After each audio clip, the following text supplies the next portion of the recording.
guys doing? Today I'll be showing you guys how to build a pot rack DIY project, do it yourself. With these DIY projects you could save a lot of money. I recently purchased a home about a year ago, so I'm a new homeowner, and save a lot of money on these do-it-yourself projects. My turn to give back doing this video. We're going to be making this pot rack here. A normal pot rack or pots and pan holder for your drawer will cost you around $78 for one side. I have a dual door island, and I'll be doing both sides. I got both sides done. Total cost and material about $27. So it saves you good money in order to just do the project yourself and make it yourself at home. So shout out to all the DIY people out there. So for the pots and pan rack parts, go over the parts real quick, what's required to actually build this thing, right? And I made my cuts here. I pre-cut them already. I have the video. You probably will see it soon, depending on what order I lay this out in. But you're just going to need that 3/4 by 1.5 inch wood so that you can build the supports. You're going to purchase drawer racks, which are actually really cheap. It's either to repair a drawer or if you're building drawers from scratch, if you see right there. Measurements depending on how deep your cabinet is, which I'll go over later as well. And then you're going to be buying these little hangers here. These are just like regular 4 by 3 7/8 inch hangers to just screw in by hand. And that's it to make these racks. I have old drawer handles that I'm going to be using to create a little handle on there, and that's about it. That's all you need to build this. Like I said earlier, about $78 to $110 if you were to buy it. And DIY, do it yourself, you can do it for $27 two-sided. So we'll check it out. Alright guys, so pots and pans, well organized. Dun dun dun. So this is what we're going to be making the pots and pan rack for. You see it's a dual door island.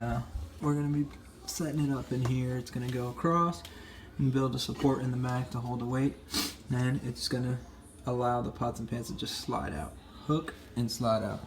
So you'll be able to hook, slide out, grab them. They'll be well organized, a lot better than this. I just bought my little lady some new pots and pans, and she's dinging them up. They get dinged up just by getting thrown in here. Not really her fault. Storage is hard to do. So, of course, DIY, do it yourself. Looked it up. Kind of put a bunch of ideas together and created this one. So we'll get to share it.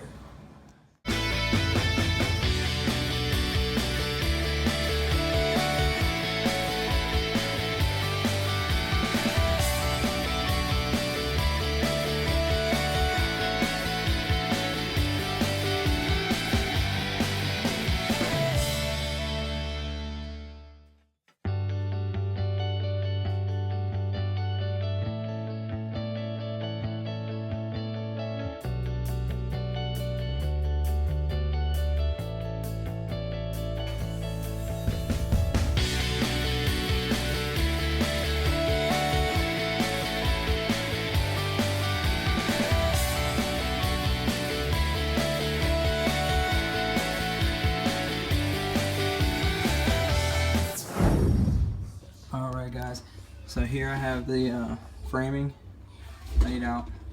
These are the pieces that I cut, and it looks like it all matched out. And what I did was I took a level, and you could use a carpenter square, but I cheated. I just used a level, being that it's just a rough cut and it's just drawers, right? And I leveled it all out. So what I'm doing now is just mocking it up. I leveled it, and I made sure that they were level. I measured from each corner, cut it in half, dead centered them, cut them exactly where I wanted them. So right now we have the frame, and that's my mock-up of the frame right there. Those of you who are just starting projects, this is like one of the most important things. You'd always want to mock it up, do a mock test before you actually start to screw. And what I do is I mark everything, where it's going to go.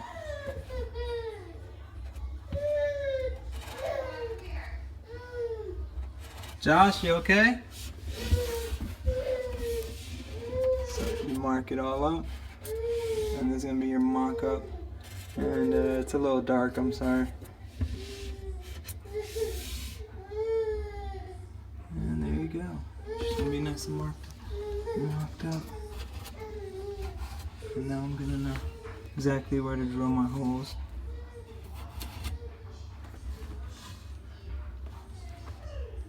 So that's my markup. She's all level. And now I'll take it apart and I'll start to put it together.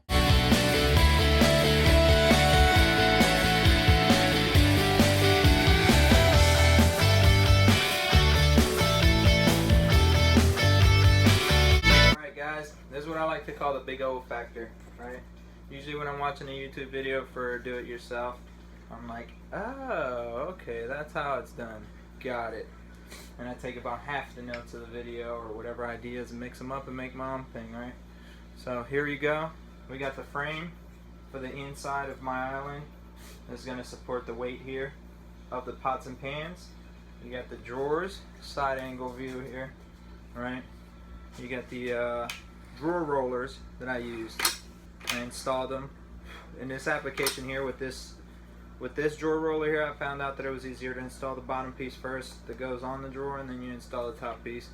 There's kind of like a setup. It was purposely designed in that manner with holes in certain places so you can put the screws and then install the bottom piece effectively and then install the top piece. So you got that, and I installed these little used knobs that I had so that I could actually pull from inside. And I'm gonna get this all painted up. My island, the drawer application is white, so I'm gonna paint it white. I have this 2-in-1 primer that I'm gonna use. It actually works really well. It doesn't chip once I allow it to cure. But here you go. Here's the idea here. There goes the O factor, right? I'm like, oh, okay. Simple. You got these hangers here. Hang the pots and pans on. Bloop, bloop, bloop. Easy day. I spread them out. I spreaded mine out 4 inches apart. But whatever works best for you, you know. Alright, so a couple things here for a lot of you guys that don't actually work on projects. I've been mostly a mechanic, so I've never been a big woodworker, as you can tell on my project. But when you're working with small stuff like this, when it's actually thin, not as wide, and it's actually fragile, you can crack the wood. So what I do here is I took a drill bit and I created space before I actually screwed these in. You want to use a drill bit that's a little smaller because you want to still allow room for the screw to compress the wood and create compression so that whatever it's holding, you can have a good anchor point. But you want to create a hole and you want to make some space in the wood, because thin stuff like this, it actually crack if you just try to screw this straight into the wood. So you want to drill a hole and then screw this into the wood. If not, you're going to create a crack and you're going to create fractures throughout the wood. And when you're hanging your pots and pans, with it getting beat and hit, it's just going to break, and it's going to chip away at the wood and break off, and you're just going to have a small disaster here. Same thing with the screws in the back. I just used regular wood screws that I had, right? Nothing fancy. For a lot of experienced woodworkers, you probably look at it like, oh. But I mean, for simple do-it-yourself, it's not bad. It'll hold. I took a drill bit, created a little space, small drill bit, so it doesn't crack the wood, and then the wood screws bite in and create a good anchor point.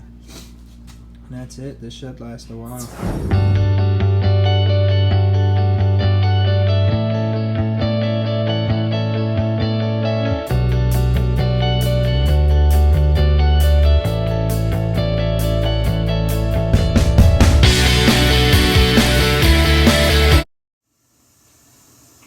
Alright, here are the pots and pan rack installed.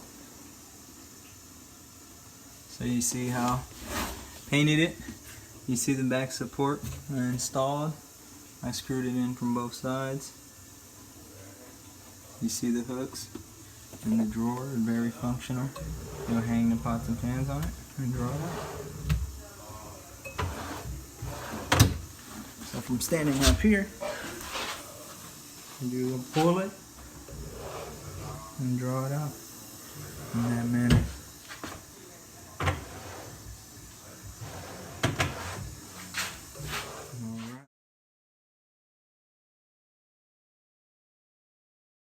guys, well, that's it. All done.